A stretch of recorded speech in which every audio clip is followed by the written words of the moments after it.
el Ministerio Evangelístico Cruzada de Poder presenta su programa Profecías Bíblicas Hoy.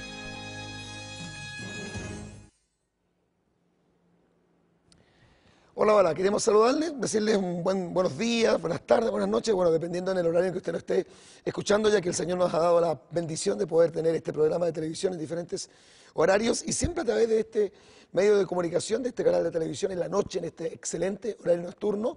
Y yo quiero saludarles a todos ustedes con mucho cariño, con mucha fraternidad en el Señor Jesucristo, contarles que estamos ya por espacio de más de 3 años y medio en la televisión, que para nosotros ha sido una experiencia muy bonita, que nos ha permitido al Señor poder cumplir el sueño que tuvimos por muchos años de estar en la televisión y compartir estos temas tan importantes, abordando, como siempre decimos, 2 áreas vitales dentro del cristianismo bíblico, que es la escatología, relacionado con todo lo que tiene que ver con las profecías bíblicas, anunciando el inminente retorno de Cristo por su iglesia y también haciendo un poco la parte de la apologética, la defensa de la fe, la denuncia de muchos movimientos grandísimos en nuestro país y en todo, diríamos, en todo Occidente, que lamentablemente se han enquistado en la iglesia y han desviado multitudes de cristianos por un camino que no es el correcto.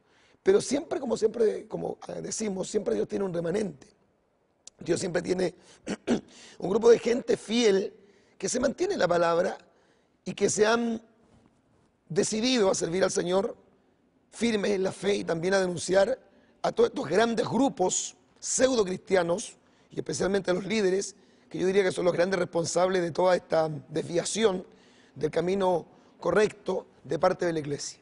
Estamos muy contentos de saludarles, contarles que estamos todos los días junto a ustedes compartiendo en este horario, que usted nos puede llamar a 2 líneas telefónicas que tenemos de bendición para su vida, que hermanos del ministerio con mucha gentileza le van a atender y que usted puede usar esos teléfonos para comentar, para opinar, para aportar al tema, para hacer alguna consulta y también para saludarnos o hacer alguna petición de oración. Nosotros nos comprometemos a orar por esa necesidad y llevamos esa oración a la iglesia, llevamos esa petición también a nuestra radioemisora cristiana, Palabra Viva, y le presentamos a la iglesia, al pueblo del Señor, todas las peticiones para que Dios tenga en su misericordia a bien dar respuesta a cada una de ellas.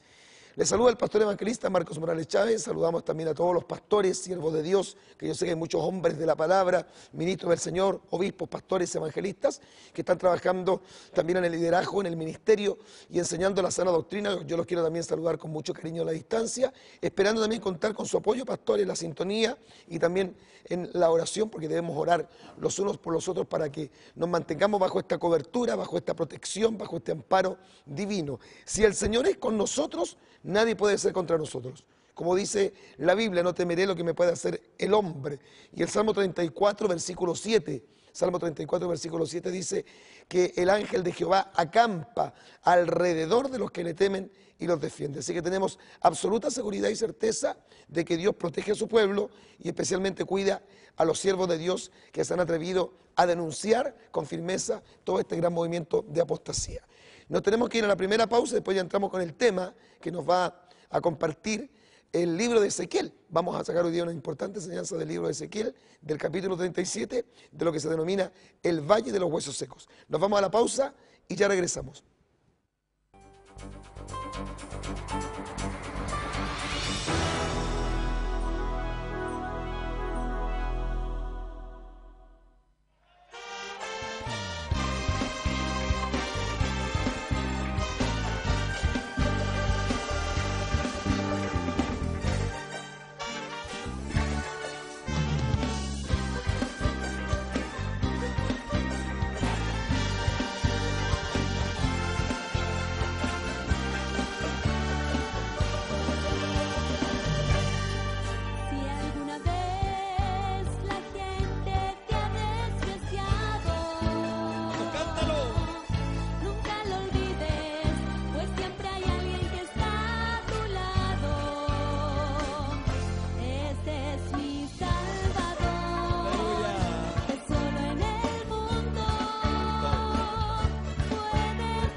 Bien, como le hemos dicho, esa es la tercera producción de nuestro coro de Israel, preciosa producción que hemos titulado Adorando en Santidad, y está a su disposición también si usted lo desea adquirir este CD, este DVD, porque está en imagen y en audio, ahí en nuestra librería. Realmente es una música preciosa. El coro de nuestro ministerio hizo un gran esfuerzo en poder grabar y poder realizar esta producción con el único objetivo de poder colocar la música sacra una vez más en el lugar en que siempre ha tenido que estar la música sacra. Y queremos hacer, abrir un pequeño paréntesis, aunque no es el tema en cuestión, pero sabemos que hoy día lamentablemente la música ocupa un lugar demasiado importante en la iglesia. Se ha sobredimensionado el tema de la música y no solamente se le ha dado un lugar que no corresponde, colocando la música al mismo nivel del mensaje de la palabra, inclusive en algunos lugares por encima de la palabra, pero además de eso pervirtiendo la verdadera música. Así que una vez más reitero que no es cierto ni es verdad lo que muchos líderes evangélicos pretenden hacerle creer a la gente, de que en la iglesia evangélica se puede tocar cualquier tipo de música, cualquier tipo de ritmo, como el reggaetón, el hip hop, las cumbias, la música sound y todo tipo de música sensual, perversa, para imitar el perreo, pero en versión evangélica. Quiero decirle que no es cierto. Eso es una gran mentira, una gran falacia. La música debe ser de acuerdo a la naturaleza del Dios que inspira la alabanza. Es como dice la Biblia, que a Dios hay que adorarlo en espíritu y en verdad. Y esa música moderna que se ha metido en las congregaciones no es una iglesia, o sea, una música espiritual, es una música carnal, que justamente lo que apela es a la carne, a los movimientos físicos, más que al mover del espíritu. ¿Ya? Bueno, vamos con el tema en cuestión para poder ya entrar en la enseñanza de lleno. El tema de hoy se llama avivamiento dentro de un cementerio. Nosotros predicamos este tema en el templo, pero queremos darlo hoy día ahora como un programa un poco más de reflexión. Creo que se hace muy necesario que las iglesias, especialmente pentecostales, puedan tener un despertar, porque siempre la iglesia pentecostal se consideró como una iglesia viva, una iglesia despierta, una iglesia fogosa, una iglesia evangelizadora, una iglesia trabajadora, una iglesia que siempre está buscando al Señor, o en oración, en ayuno, donde la gente que entraba a los cultos, las reuniones, los servicios que una iglesia pentecostal realizaba eran impactadas. Pero hemos visto con el pasar del tiempo, aparte de que algunas iglesias se han modernizado y han caído en lo que nosotros llamamos neopentecostalismo, se han renovado, como algunos con tanto orgullo dicen, pero otras iglesias se han quedado lamentablemente en un espíritu de religiosidad espantoso, de mortandad espiritual, que hace que la iglesia parezca cualquier cosa menos la verdadera iglesia del Señor. Entonces vamos a hablar de esto y nos vamos a basar en un pasaje bíblico. Vamos con la imagen, en Ezequiel, en el capítulo 37, que se conoce como el Valle de los Huesos Secos. Dice así, en el nombre de nuestro Dios, el Padre, del Hijo y del Espíritu Santo: la mano de Jehová vino sobre mí y me llevó en el espíritu de Jehová y me puso en medio de un valle que estaba lleno de huesos y me hizo pasar cerca de ellos por todo en derredor. Y he aquí que eran muchísimos, refiriéndose a los huesos, sobre la faz del campo, y por cierto, secos en gran manera. Y me dijo: hijo de hombre, ¿vivirán estos huesos? Y dije: Señor Jehová, tú lo sabes. Me dijo entonces: profetiza sobre estos huesos. Cuando dice este término profetiza, significa que le hablar, le entregar una palabra de Dios. Y diles: huesos secos, oíd palabra de Jehová. Así ha dicho Jehová el Señor a estos huesos: he aquí, yo hago entrar espíritu en vosotros y viviréis. Amén y amén. El pasaje está en Ezequiel, capítulo 37, versículos 1 y 5. Bueno, vamos a entrar en una pequeña explicación de lo que es el contexto histórico, lo que se llama la introducción, para después ya aplicar esta enseñanza a nuestras vidas, a nuestra realidad actual, a nuestras congregaciones actuales.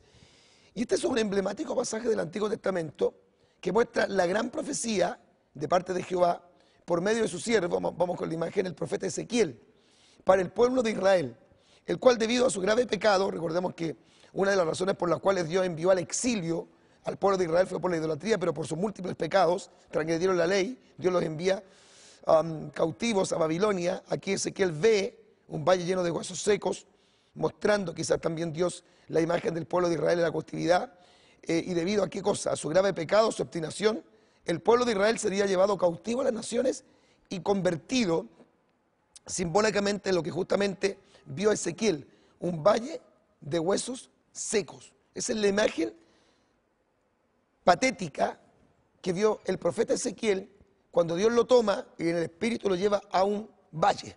Usted sabe que un valle es una planicie. Generalmente un valle es un lugar plano que está rodeado de cerros, de montes, de cordilleras. Ya ahí se está hablando de un lugar que está establecido como de plano, pero rodeado de cerros, de montes. Ese es un valle. Sigamos, Dios debía darle una gran lección a su pueblo, pero también la promesa de que ellos como nación, es decir, Israel, serían en un futuro no muy lejano, plenamente restaurados y devueltos a su tierra. Esa era la promesa que Dios le daba por el profeta. El pueblo de Israel había cometido un pecado grave, habían ido cautivos a Babilonia. Ezequiel mira ese valle impresionante, lleno de huesos todos secos en gran manera, donde no había carne, no habían tendones, ni siquiera habían aves de rapiña, porque ya se habían comido las aves de rapiña, toda la carne, todos los elementos comestibles del cuerpo, y quedaban solamente las calaveras. Y Ezequiel mira ese aspecto desolador y Dios le da a entender que ese valle de huesos secos es el pueblo de Israel. Seguimos, el profeta fue llevado en el espíritu o por el espíritu de Jehová y colocado en la mitad de un valle que estaba lleno de huesos secos, y como dice aquí el profeta, y lo vio también él, y Dios le mostró, estaban secos estos huesos en gran manera. Eso es lo que más le llamaba la atención, la gran cantidad de huesos, de calaveras, pero estaban todas repartidas, o sea, ni siquiera había la figura humana, sino que estaban todos los huesos repartidos. Habían cráneos, pedazos, ¿no es cierto?, de huesos de brazo, de la columna vertebral, repartidos por todo el valle. O sea, era un aspecto realmente impresionante, desolador. Así estaba el pueblo de Israel ante los ojos de Jehová. Estaban muertos, estaban sin vida, porque el pecado lo que trae naturalmente como consecuencia es muerte. Y eso está hablando de una muerte no física, sino que está hablando de la muerte espiritual. Recordemos que la Biblia dice en Romanos capítulo 6, verso 23, Romanos capítulo 6, verso 23, porque la paga del pecado es muerte, mas la dádiva de Dios es vida eterna en Cristo Jesús, Señor nuestro. Bendito y alabado sea el Señor. Volvamos con la imagen. Era un cementerio, pero los cadáveres no habían sido enterrados, sino que habían sido dejados tirados en el suelo. Según el verso 2, estos huesos eran la casa de Israel, el pueblo santo de Dios del Antiguo Testamento, que se había secado, que había muerto espiritualmente, pero que Dios los restauraría como nación y los haría, que es la gran promesa de Dios hacia Israel, volver del exilio a su tierra. ¿Se cumplió esa promesa? Sí. En el Antiguo Testamento se cumple porque los judíos después vuelven del cautiverio de Babilonia, vuelven a su tierra en los tiempos de Esdras y Nehemías, y cuando usted lee ambos libros, lo estudia, el libro de Esdras, el libro de Nehemías completito, usted se va a dar cuenta que se está hablando justamente del periodo en el cual el pueblo de Israel vuelve del cautiverio de Babilonia a Jerusalén, a la tierra santa, a la tierra de Israel. Encuentran una tierra completamente desolada y tienen que volver a restaurar, a reconstruir la ciudad completamente, comenzando por los muros y después posteriormente con el templo. Bueno, se cumple esa promesa. Y también hay una promesa futura de que Israel sería restaurado en el futuro. Continuamos. El aspecto era desolador. Isaías, 750 años antes de Cristo, había visto a su nación llena de llagas, putrefactos, como úlceras cancerosas. Es lo mismo que dijo el profeta Isaías, pero en el capítulo 1, versículo 6, cuando dice, hablando justamente de Israel, hablando del pueblo de Dios, de su pecado, de su condición delante de Dios, desde la planta del pie hasta la cabeza, o sea, completamente, no hay en él, se refiere al pueblo de Israel, cosa sana, sino herida, hinchazón y podrida llaga. O sea, era una úlcera cancerosa Israel. No están curadas, ni vendadas, ni suavizadas con aceite. Bendito sea el nombre del Señor. Esa profecía de Isaías en el capítulo 1, versículo 6, estaba hablando de cómo Dios veía a Israel por su pecado. Pero ese pecado iba a traer consecuencias, y aquí Ezequiel ve que ahora el pecado ha traído consecuencias. El pueblo de Israel está en el cautiverio, espiritualmente la nación está muerta, no hay templo, no hay sacrificio, el sacerdocio no está en pie, el pueblo de Israel no está en su tierra, el templo ha sido destruido, la ciudad ha sido desolada, han sido muertos los antiguos, los viejos habitantes de la ciudad, y el grupo que quedó, el remanente que quedó, está en una ciudad pagana, en Babilonia, donde se habla muy claramente de 4 muchachos, Sadrach, Mesach, Abednego y Daniel, y toda la historia de ellos. En el libro de Daniel usted lo va a leer, que es profeta menor, acerca de cómo el pueblo de Israel estaba cautivo, cómo estaba su condición delante de Dios. Y Ezequiel ve este valle de huesos secos, lo contempla, lo observa, y Dios le dice, esa es la casa de Israel. Así está Israel por causa de su desobediencia. Así está Israel por causa de su pecado, por haber transgredido la ley, por haber violado mis mandamientos, por haberse vuelto a la idolatría, por haberme dejado a mí, fuente de agua viva, y haber cavado para sí mismos cisternas rotas que no contenían agua. Bendito y alabado sea el nombre del Señor. Continuamos. Según el cuadro, a la enfermedad había seguido la agonía. A la agonía, la muerte. A la muerte, la desintegración de la carne. Y luego lo que vio Ezequiel, el fin. Solo los huesos como mudo testigo de lo que había sido la nación. Fíjese que ahí hay una fotografía en esa imagen que usted está viendo en su pantalla, que es una de las tantas fotografías que se sacaron en los campos de concentración, ¿no es cierto?, judíos de los nazis, donde estuvieron los judíos ahí, en los famosos guetos, donde los judíos casi prácticamente eran verdaderas calaveras con piel, estaban enfermos, llenos de piojos, llenos de enfermedades, sobreviviendo solamente por la misericordia del Señor, castigados, expoliados, ignominiados por el pueblo alemán, y después eran muchos de ellos quemados, otros eran asesinados en las famosas las cámaras de gases, y así los tiraban a montones los soldados alemanes, y esa imagen es la misma imagen que vio Ezequiel. ¿Y cuál fue la razón por la cual después Israel en el siglo XX fue perseguido por los alemanes y matando más de 6 millones de judíos, los alemanes? ¿Por qué razón? Justamente porque rechazaron al Mesías, porque el pecado siempre trae consecuencias. Cuando una nación se obstina en pecar y le da la espalda a Dios y se olvida de Dios, eso traerá consecuencias. Es imposible que una nación, que una sociedad, que una iglesia viva en una actitud de rebeldía, de pecado, de obstinación, de inmoralidad, de idolatría, y esto quede sin efecto, sin causa, sin castigo, sin reprensión. Bendito sea el Señor. Eso le pasó al pueblo de Israel. Bendito sea Dios. Vamos con la imagen que viene. Dios había llevado a Ezequiel, al profeta, al varón de Dios, al profeta, al predicador, a ese cementerio, y le pidió que profetizara un mensaje de vida. Cosa muy extraña. Había allí en ese lugar maldición y muerte. El pecado destruyó tarde o temprano al pueblo de Dios, lo mató espiritualmente, lo desintegró, lo mandó al exilio. El pecado y orgullo denominacional hoy día también está matando a la Iglesia Evangélica Nacional. No en el sentido físico, sino espiritual. Muchos, como dice Apocalipsis, muchos tienen el nombre de que viven, pero están muertos. Y cuidado con esto. No nos vamos a confiar y a creer que porque tenemos una gran iglesia, porque tenemos un nombre, porque tenemos una denominación, porque tenemos mucha gente que se congrega, porque a lo mejor los políticos nos miran con buenos ojos, porque a lo mejor tenemos un templo propio, porque tenemos un gran coro, porque mucha gente asiste a nuestra iglesia, incluso gente de nivel socioeconómico alto, empresarios, gente pudiente, gente del mundo empresarial, llegan a nuestras congregaciones. Eso nos hace estar vivos. La vida de una iglesia no depende de cuántos miembros haya. La vida de una iglesia no depende de cuán fuerte toque el coro. La vida de una iglesia no depende de cuán hermosos sean los asientos. Y aunque eso no es malo, pero eso no le da vida a la iglesia. Que la iglesia tenga un nombre, tenga influencia. No, lo que le da realmente vida a la iglesia es el Espíritu Santo. Y si una iglesia no tiene el Espíritu Santo, está muerta espiritualmente, porque lo que le da vida a la iglesia es el Espíritu de Dios. Vamos a un pasaje de Apocalipsis, capítulo 3, versículo 1, que refleja esto que estoy diciendo. Cuando el Señor habla por Juan y le da la orden de escribirle al ángel que se cree que es el líder de la iglesia en Sardis. Escribe al ángel de la iglesia en Sardis: el que tiene los 7 espíritus de Dios y las 7 estrellas, dice esto: yo conozco tus obras, que tienes nombre de que vives y estás muerto. En Apocalipsis capítulo 3, versículo 1, este pasaje creo que evidencia la realidad de muchas iglesias y de muchos liderazgos.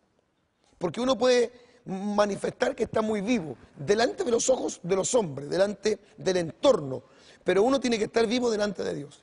Y recordemos que cuando hablamos de estar vivos, se refiere específicamente al tema o al término espiritual.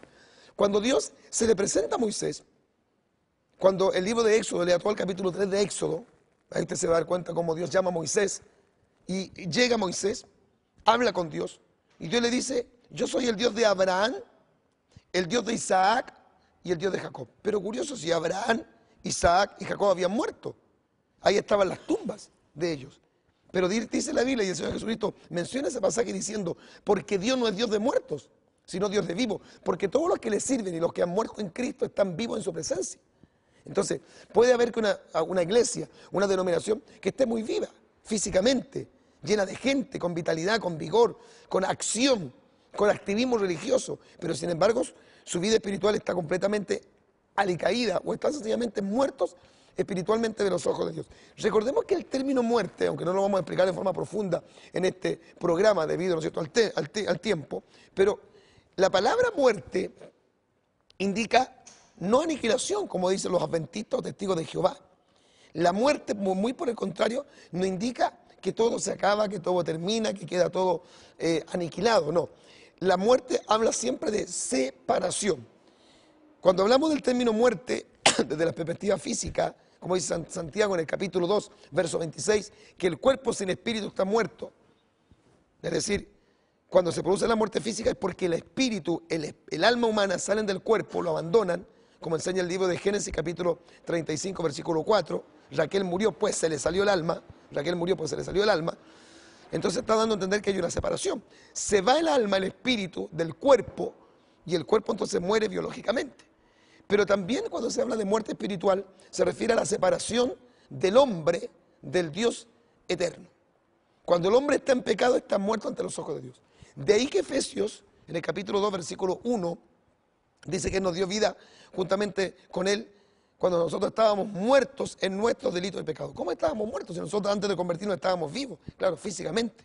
Comíamos, dormíamos, hacíamos las actividades normales de una persona, pero espiritualmente no entendíamos ninguna cosa de Dios, no entendíamos las cosas espirituales. ¿Cuándo comenzamos a entender las cosas de Dios y a interesarnos por las cosas de Dios? Cuando entregamos nuestra vida a Cristo y nacimos de nuevo. O sea, tuvimos una resurrección espiritual, tuvimos una metamorfosis. Lo que dice el apóstol Pablo en 2 de Corintios, capítulo 5, verso número 17. De modo que si alguno está en Cristo, nueva criatura es. Las cosas viejas pasaron y aquí todas son hechas nuevas. 2 de Corintios, capítulo 5, verso número 17. Bendito sea el Señor para siempre. Continuamos.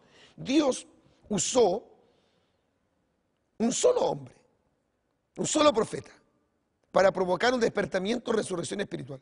Porque el Señor, mis queridos hermanos, amigos televidentes, no necesita un comité o una escuela de profetas, menos estos profetas truchos, profetas falsos de ahora, que solo predican palabras bonitas. Un solo hombre de fe, con la palabra viva y poderosa en su boca, basta y sobra. Por eso Dios dijo con Ezequiel: a mí me basta y me sobra. Él es mi siervo, Él es mi ungido, es mi profeta, es mi varón. Con Él me basta y me sobra.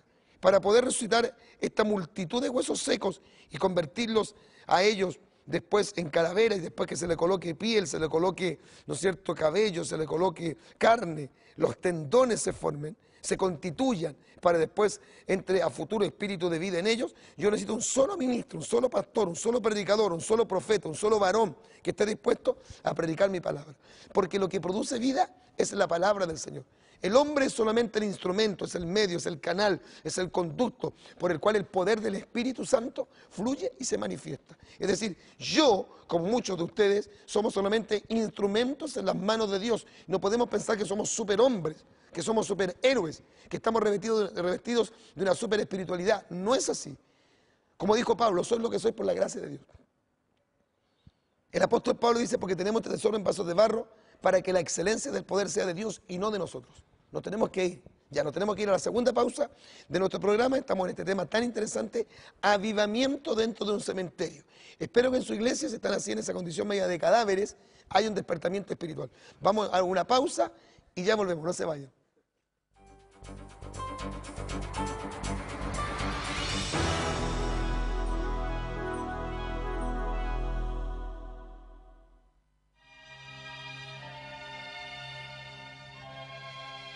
Guárdame, oh Dios, porque en ti he confiado.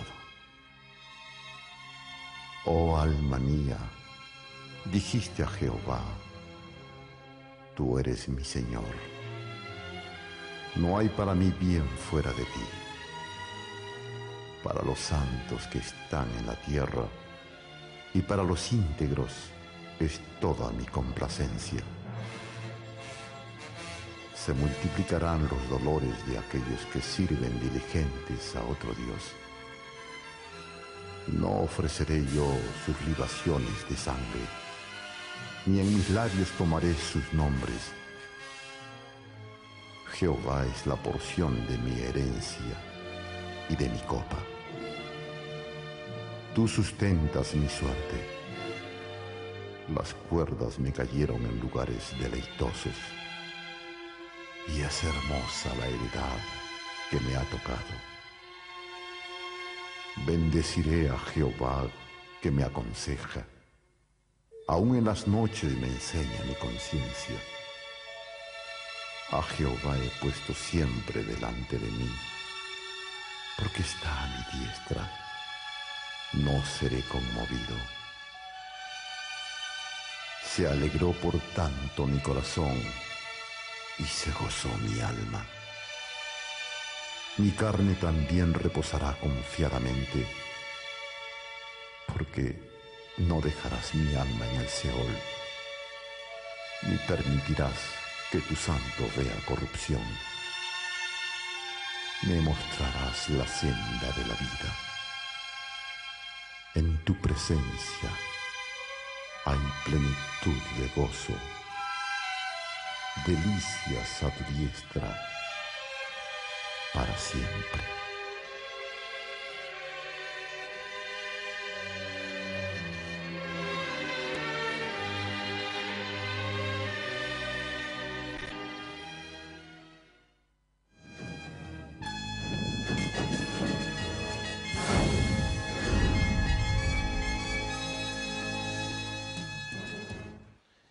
Bueno, qué bueno está esto, qué interesante, qué importante el tema que estamos compartiendo. Y como siempre decimos, hermano, creemos que si cuando uno tiene un corazón abierto a la palabra, porque a veces no tenemos un corazón como muy receptivo y rechazamos el mensaje, no vamos a ser bendecidos. Pero si hay en nosotros una actitud de sencillez, de humildad, como dice Santiago, de recibir la palabra de Dios con mansedumbre, yo creo que este mensaje nos va a bendecir a todos nosotros.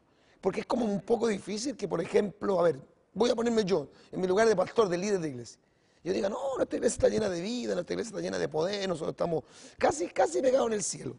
Y que alguien venga a decirnos, no, pastor, su iglesia no está viva, falta mucho y yo me moleste. Es natural que me moleste. Pero yo creo que de nosotros debemos ser un poco de autocríticos.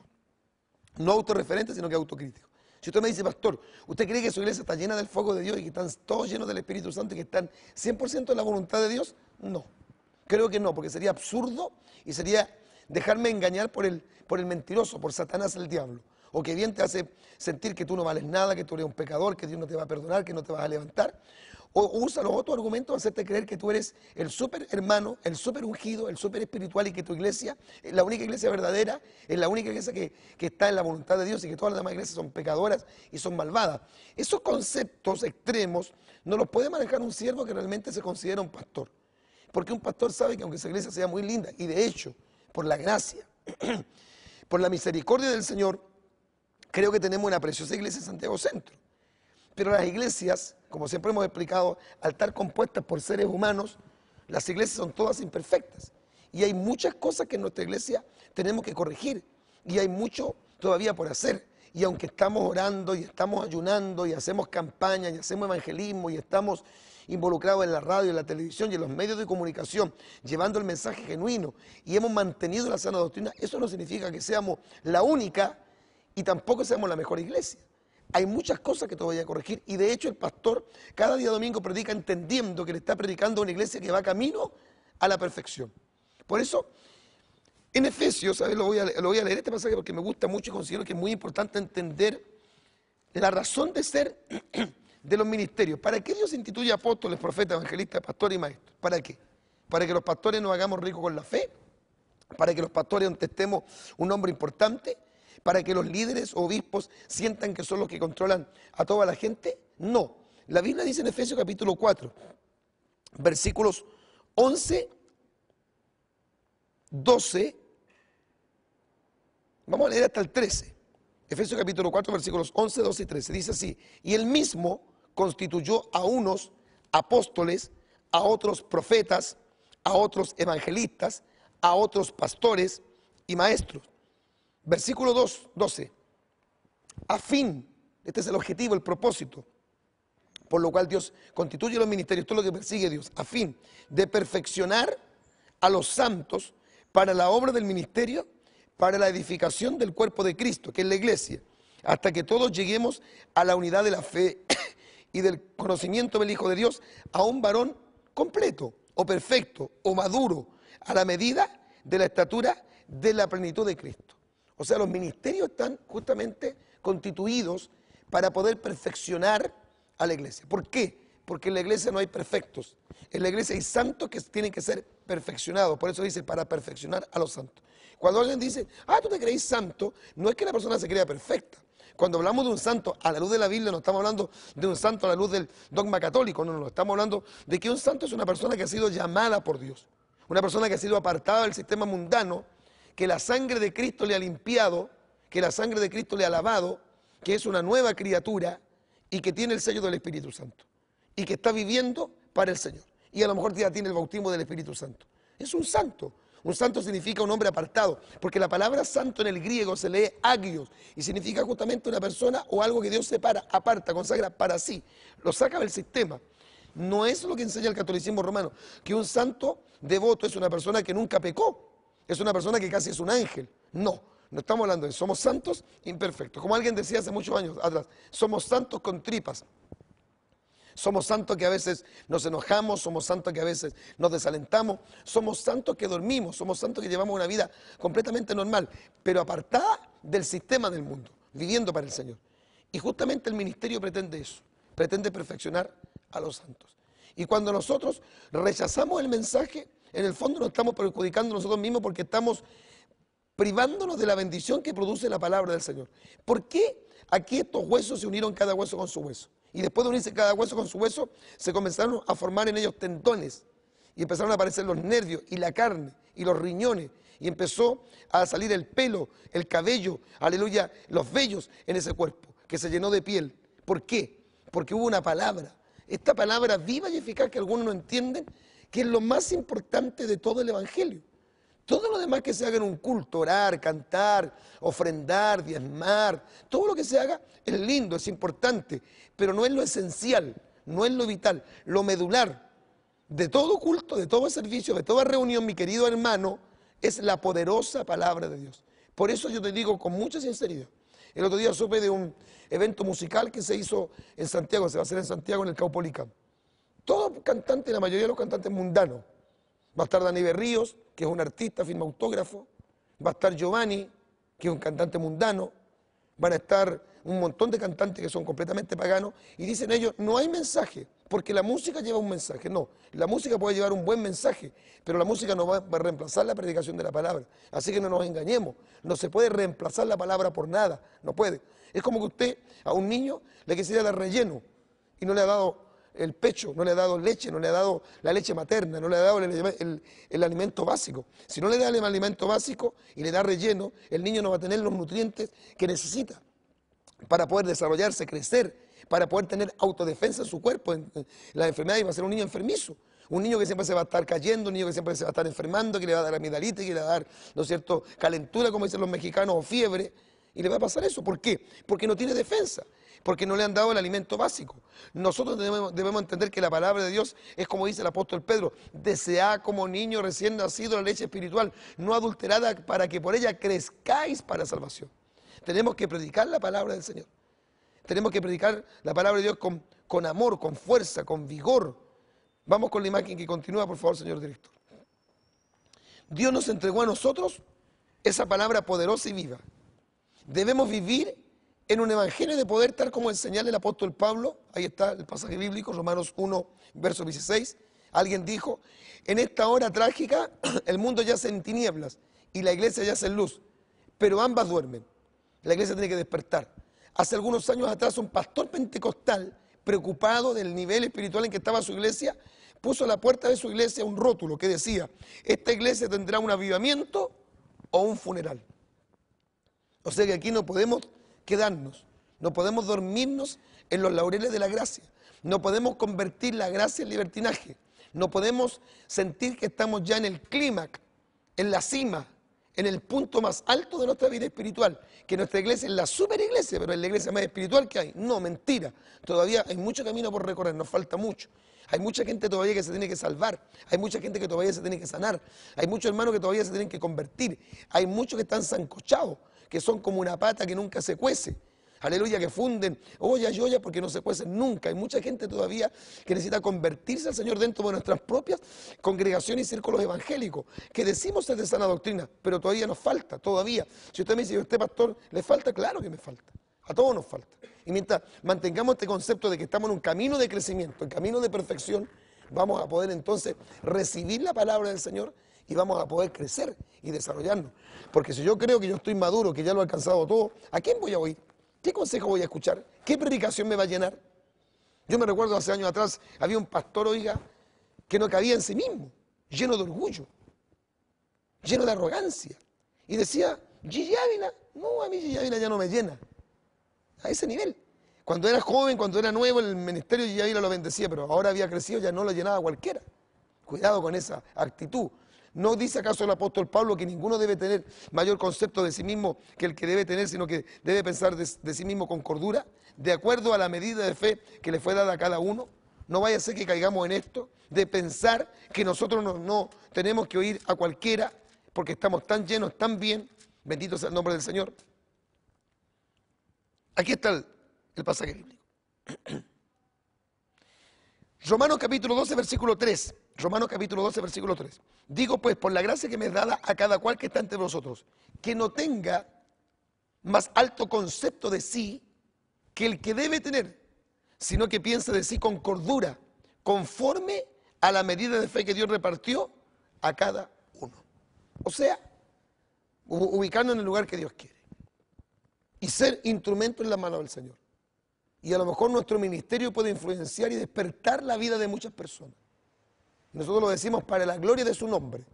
Dios, en su santa gracia, a Él se le ha placido, Él ha querido usar nuestro ministerio para producir un despertar, no quizás en todas las iglesias, pero en la vida de muchas personas, de muchos creyentes, de muchos hermanos, que escuchando el mensaje, escuchando esa palabra, escuchando esas enseñanzas, han dicho no, yo tengo que volver a Dios, yo tengo que empezar a orar, yo no estoy bien, mi familia no está bien, en mi iglesia la verdad que las cosas no están muy bien. Y este mensaje, esta palabra, esta predicación me está confirmando lo que yo siempre he sentido en mi corazón, que el nivel espiritual en que estamos en este momento, yo, mi familia, la iglesia, no es el nivel que Dios quiere, que hay mucho más para nosotros, que no podemos vivir una vida así, como metódica, ritualista, aquí estamos, hermano, esperando que el Señor va a hacer lo que bota la ola, que aquí estamos tratando de buscar al Señor. No, hay que consagrarnos a Dios.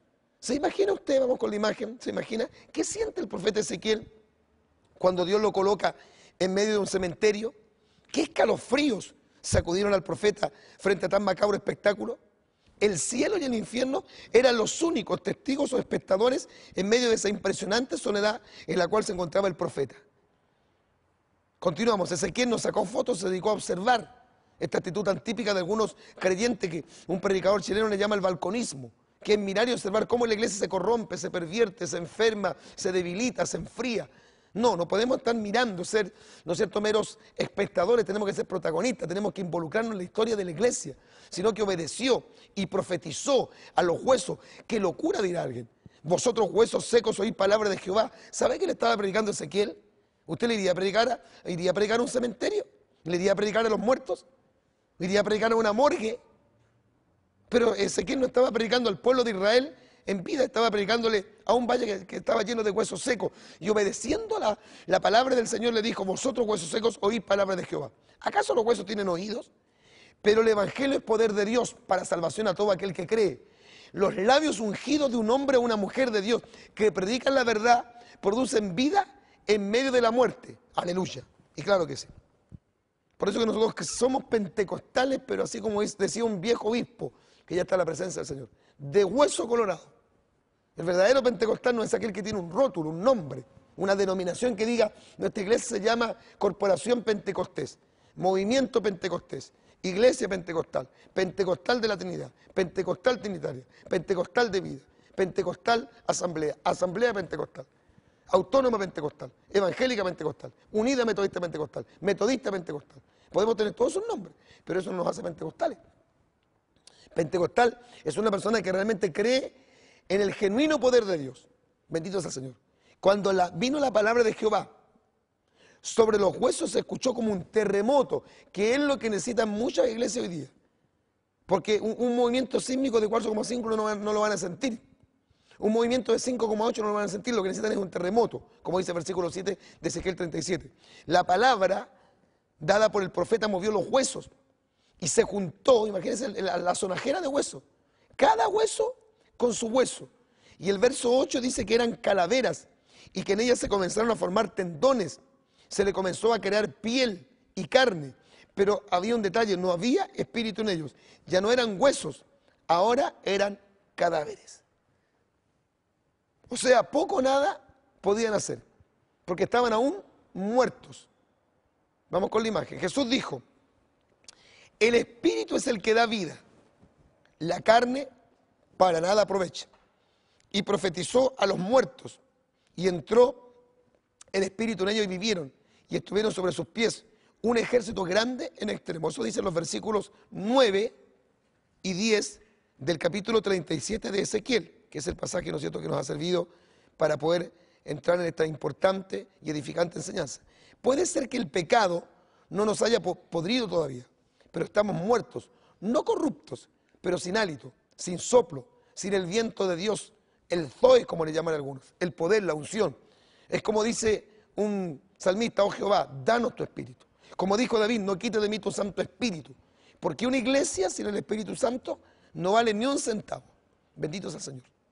Qué importante es el Espíritu del Señor. Cristo lo dijo: el Espíritu es el que da vida. La carne para nada aprovecha. De ahí que Pablo a los Efesios, en el capítulo 5, verso 18, dice: no os embriaguéis con vino, en lo cual hay disolución. Por eso hay tanta gente disoluta, disolución, sino antes bien ser llenos del Espíritu. Bendito sea el nombre del Señor. ¿Qué le queremos decir con esto? Especialmente al hermano, al creyente, a ese individuo que asiste a la iglesia, que tiene, y me imagino, tiene su personal relación con Dios.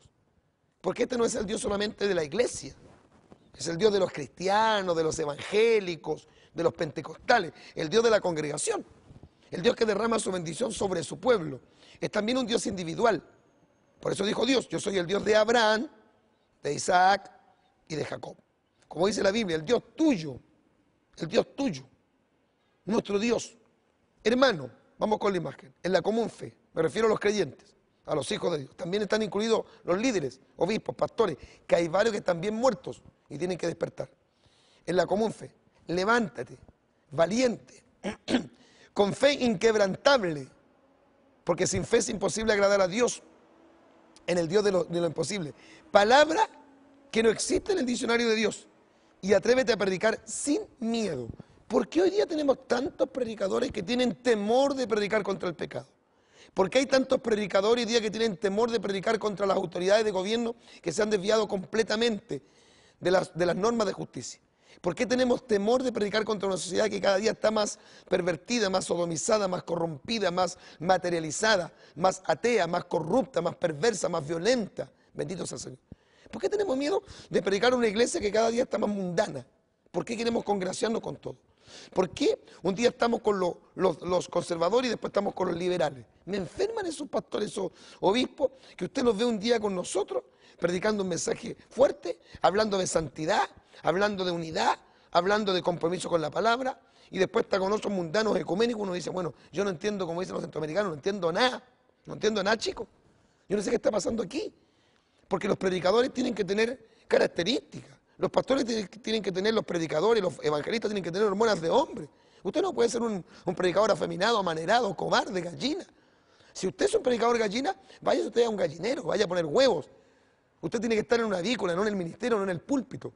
Porque el púlpito es para hombres verdaderos, hombres valientes, hombres que tienen una palabra ungida, que saben que aunque todo el mundo se oponga y les tiren piedra y se opongan a su mensaje, Dios estará con ellos. Recordemos a un profeta solitario llamado Elías, que está en el Monte Carmelo.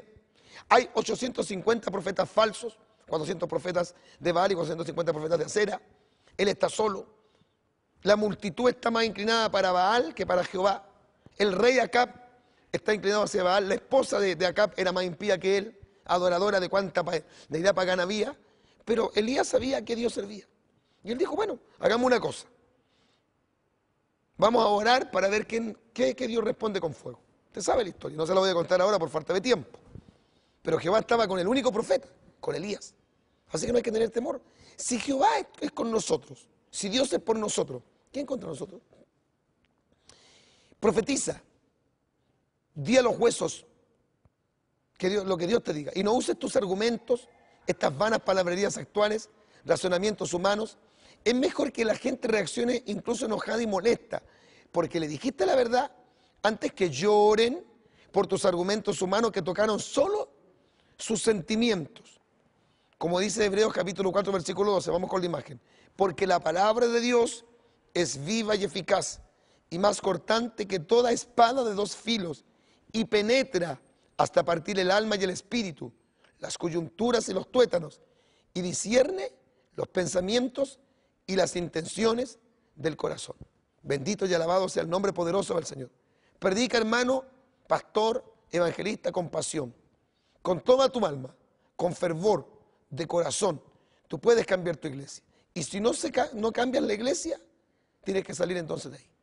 No tienes ni siquiera que salir, tienes que salir arrancando de ese lugar. Como dicen los jóvenes, patitas, ¿para qué te quiero? Bendito sea el nombre del Señor. Este es un trabajo realizado por Cruzada de Poder Televisión. Creo que ha sido un tema bueno, de un solo capítulo, pero nos ha permitido poder a lo mejor despertar un poco, porque a veces nos vamos quedando, nos vamos durmiendo, nos vamos estancando, nos vamos como quedando un poco así como las vírgenes que esperaban al esposo. Y dice la Biblia que tardándose el esposo, las 10 cabecearon y todas se quedaron dormidas. Bendito sea el Señor. Bueno, se nos pasó el tiempo. Este es su programa de televisión Profecías Bíblicas Hoy. En este programa hemos tenido una temática en relación a la vida cristiana. Ya vamos a volver con temas que están relacionados con la apologética, con las profecías bíblicas. Vamos a tener unos programas muy buenos acerca de la pedofilia en el clero católico. Y vamos a tener también un programa muy bueno acerca de lo que es el celibato sacerdotal. ¿Por qué razón la Iglesia Católica exige que los sacerdotes y las monjas no se casen? ¿Qué significa el voto de castidad? ¿Es realmente bíblico? Bueno, vamos a verlo eso en otros programas. Vamos a la última pausa de nuestro programa y ya regresamos.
Bueno, nos tenemos que despedir de este programa, ha sido un tema muy interesante, espero que el Espíritu Santo nos despierte, el Espíritu Santo nos haga reaccionar, y como dice aquí mismo en ese pasaje, venga palabra de Jehová a nosotros si estamos un poco secos, y a veces no un poco secos, como dice Ezequiel, estamos secos en gran manera.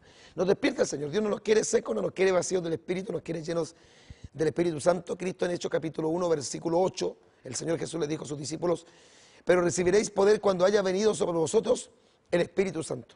Y me seréis testigos en Jerusalén, en Judea, en Samaria y hasta los confines o lo último de la tierra. Bendito y alabado sea el Señor. Le quiero recordar mi correo, si usted me quiere escribir, me quiere enviar alguna información importante, interesante, que nos permita justamente argumentar mucho más todos estos temas que estamos compartiendo en televisión. Mi correo es marcosmorales-evangelista@hotmail.com. marcosmorales-evangelista@hotmail.com. Si usted me quiere enviar información, yo se lo voy a agradecer mucho, porque así nos vamos edificando unos con otros. Hay temas muy interesantes. Queremos pronto preparar un tema acerca también de lo que es la teoría de la evolución de las especies versus la doctrina o la enseñanza bíblica de la creación, cómo el señor Charles Darwin mintió y cómo muchísima gente creyó en esa gran mentira de que el hombre viene del mono, que el famoso este eslabón perdido nunca se encontró. Vamos a hablar acerca de eso. Creo que es muy importante que la iglesia tenga también argumentos como para poder defender nuestra fe frente a toda esa gente que todavía cree que nosotros venimos de King Kong y de la monachita. Quiero invitarles también a que usted nos pueda escribir al 688-9465, o sea, llamarnos al 688-9465 y al 672-6303, que son las líneas telefónicas de nuestra radio, y usted me puede escribir a mi correo, marcosmorales-evangelista@hotmail.com. Repetirle que yo no hago debates por correo, no porque tenga temor, porque la verdad es que yo no ocupo el correo para eso, ¿ya? Cualquier tipo de debate que alguien quiera hacer, hagámoslo de forma personal, porque lo raro es que la gente quiera hacer debate siempre por correo. ¿Y por qué no cara a cara? De partida yo le quiero ver la cara al diablo. Si van a venir los testigos de Jehová, los adventistas, ¿cómo tenemos que verle la cara al diablo? Entonces, creo que es importante que nos podamos edificar a través de los correos, no este tipo de disputas verbales que nada llevan, ¿ya? Bueno, yo le quiero agradecer a nuestro Dios, Él nos da la oportunidad preciosa de estar todos los días en este horario tan bueno.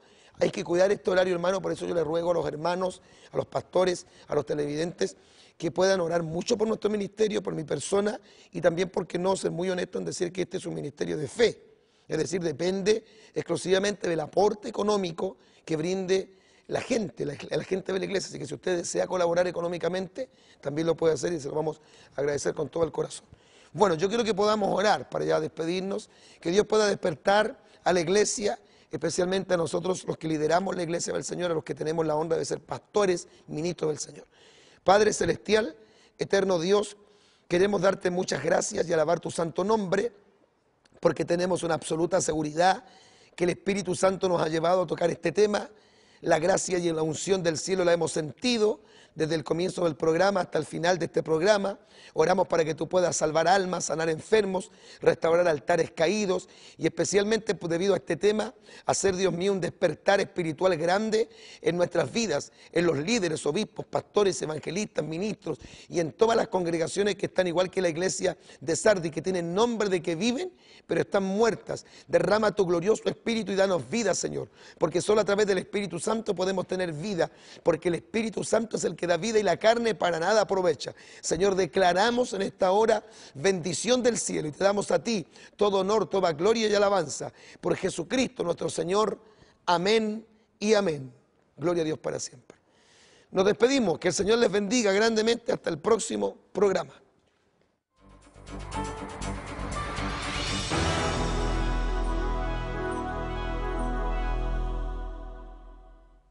Profecías bíblicas hoy. Gracias, amigos y hermanos, por su amable sintonía. Esperamos que este tiempo haya sido de bendición y edificación para su vida.